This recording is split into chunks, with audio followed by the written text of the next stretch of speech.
दोस्तों तीसरे final one day match में संजू सैमसन के शतक के बाद रिंकू सिंह ने आखिरी में आकर खेली ताबड़तोड़ पारी और दोस्तों इसके बाद भारत के गेंदबाजों ने साउथ अफ्रीका की कर दी बुरी हालत, जिसके बाद दोस्तों भारत को मिली बड़ी खुशखबरी। जी दोस्तों, भारत साउथ अफ्रीका की टीम के बीच तीसरा फाइनल वनडे मैच पार्ल के मैदान पर खेला गया, जहां ये मैच भारत को जीतना बेहद जरूरी था इस सीरीज को अपने नाम करने के लिए। और इस वजह से भारत की टीम ने इस मुकाबले को जीतने के लिए अपना पूरा दमखम झोंका। जहां इस मुकाबले की शुरुआत तो साउथ अफ्रीका ने टॉस जीतकर करी और उन्होंने टॉस जीते ही पहले गेंदबाजी करने का फैसला किया, जहां उनका ये फैसला आज अच्छा साबित हुआ था, क्योंकि आज भारत की नई जोड़ी रजत पाटीदार और साई सुदर्शन पारी की शुरुआत करने उतरे। जहां पाटीदार तो इस मैच में आक्रामक बैटिंग कर रहे थे, लेकिन आक्रामक बैटिंग करने के चक्कर में वो काफी जल्दी आउट हो गए थे और भारत को पहला झटका 34 रन के स्कोर पर नांद्रे बर्गर ने देकर रजत पाटीदार को क्लीन बोल्ड मारा था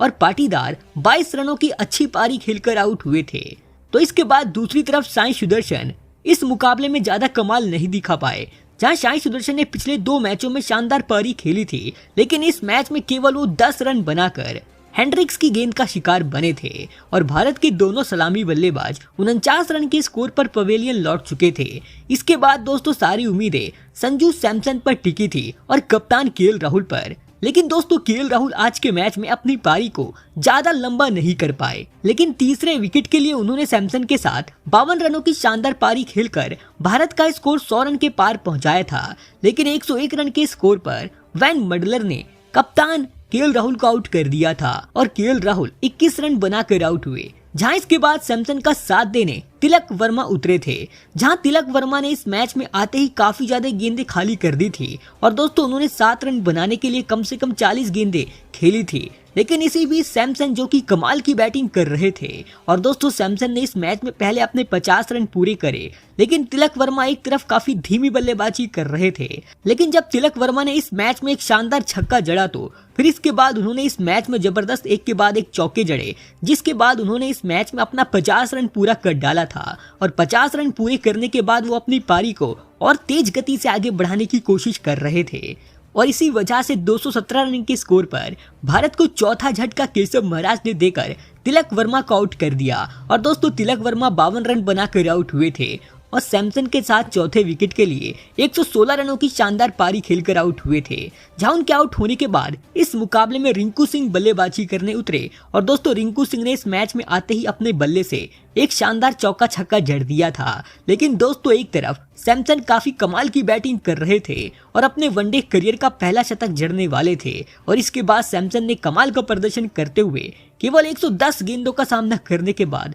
इस वनडे मैच में अपना शतक पूरा कर डाला था और दोस्तों ये उनके वनडे करियर का पहला शतक बन चुका है। जहां दोस्तों सैमसन की ये पारी काफी खास थी, क्योंकि भारत के शुरुआती विकेट काफी जल्दी गिर गए थे और सैमसन की इस पारी की वजह से ही भारत की टीम ने तीसरे वनडे मैच में काफी बड़ा स्कोर बनाया था। जहां सैमसन ने शतक जड़ते ही इसके बाद एक और बड़ा छक्का जड़ दिया था, लेकिन दोस्तों आक्रामक बैटिंग करने के चक्कर में वो 246 रन के स्कोर पर लिजार्ड विलियम की गेंद का शिकार बने और दोस्तों सैमसन 114 गेंदों का सामना करने के बाद 3 छक्के 6 चौकों की मदद से 108 रनों की बेहतरीन पारी खेलकर आउट हुए थे। लेकिन दूसरी तरफ भारत के विकेट एक के बाद एक गिरने लग गए, क्योंकि इसके बाद अक्षर पटेल केवल 1 रन बनाकर आउट हो गए थे। तो दोस्तों रिंकू सिंह पर सारी उम्मीदें टिकी थी, जहां इसके बाद वाशिंगटन सुंदर ने एक के बाद एक चौके लगाए, लेकिन वो भी 14 रन बनाकर आउट हो गए थे। जहां इसके बाद अर्शदीप सिंह बल्लेबाजी करने उतरे और अर्शदीप सिंह ने पहली गेंद पर एक बड़ा छक्का लगा दिया था। तो एक तरफ दोस्तों रिंकू सिंह की आखिरी में कमाल की बल्लेबाजी की वजह से भारत की टीम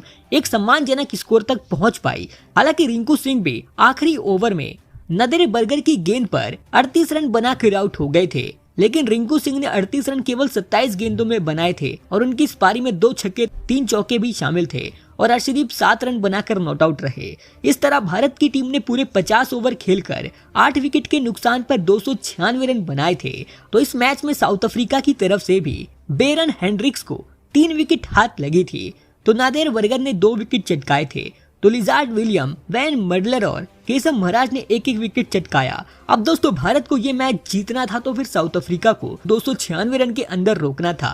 और जब इसके बाद साउथ अफ्रीका की टीम टारगेट का पीछा करने उतरी तो फिर उनकी शुरुआत इस मैच में काफी शानदार रही, क्योंकि इस मैच में टोनी जॉर्जी एक बार फिर से कमाल की लय में बल्लेबाजी कर रहे थे, तो रिचा हेनरिक्स भी इस मैच में काफी संभल कर बैटिंग कर रहे थे। जहां इन दोनों बल्लेबाजों ने पहले विकेट के लिए ही 59 रनों की शानदार पार्टनरशिप कर ली थी। लेकिन इसी बीच साउथ अफ्रीका को पहला झटका 9वें ओवर में अर्शदीप सिंह ने देकर रिचा हेनरिक्स को आउट करा और हेनरिक्स 19 रन बनाकर आउट हुए थे। जहां इसके बाद साउथ अफ्रीका को दूसरा झटका भी काफी जल्दी लगा और ये झटका अक्षर पटेल ने देकर रस्सी वैन डूसन को क्लीन बोल्ड मार दिया था और वो केवल 2 रन बनाकर आउट हुए थे। जहां इसके बाद जॉर्जी का साथ देने कप्तान माकरम उतरे और दोस्तों इसके बाद इन दोनों बल्लेबाजों ने यहां से काफी कमाल का प्रदर्शन करा और दोस्तों साउथ अफ्रीका का स्कोर 141 रन तक पहुंचा दिया था और ये दोनों बल्लेबाज धीरे धीरे करके साउथ अफ्रीका को जीत की तरफ ले जा रहे थे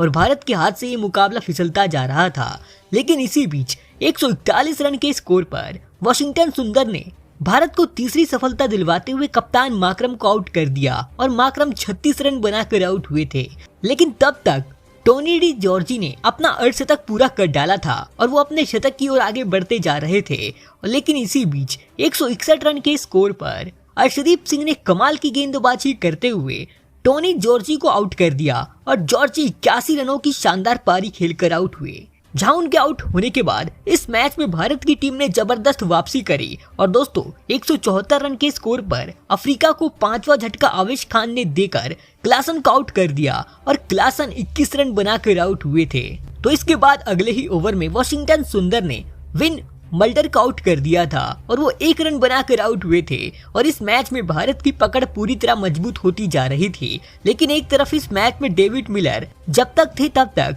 इस मैच में दोनों टीमों का पलड़ा भारी दिख रहा था। लेकिन तभी 192 रन के स्कोर पर मुकेश कुमार ने कमाल की गेंदबाजी करते हुए डेविड मिलर को आउट कर दिया था और मिलर को आउट करते ही मुकेश कुमार ने अपने हाथ जोड़ लिए थे क्योंकि दोस्तों मुकेश कुमार इस मैच में थोड़े महंगे साबित हो रहे थे और ये विकेट लेने के बाद वो पूरी तरह खुश दिखे। जहां इसके बाद साउथ अफ्रीका के 9 विकेट 216 रन के स्कोर पर गिर चुके थे और साउथ अफ्रीका को आखिरी 5 ओवरों में ये मुकाबला जीतने के लिए पूरे 80 रन बनाने थे और इसके बाद भारत की कमाल की गेंदबाजी के आगे साउथ अफ्रीका की टीम ये मुकाबला बुरी तरह हार गई और दोस्तों भारत की टीम ने ये तीसरा वनडे मैच जीतकर इस सीरीज को 2-1 से अपने नाम कर लिया और दोस्तों केएल राहुल की कप्तानी में भारतीय टीम ने साउथ अफ्रीका को 2-1 से वनडे सीरीज में धूल चटा दी है।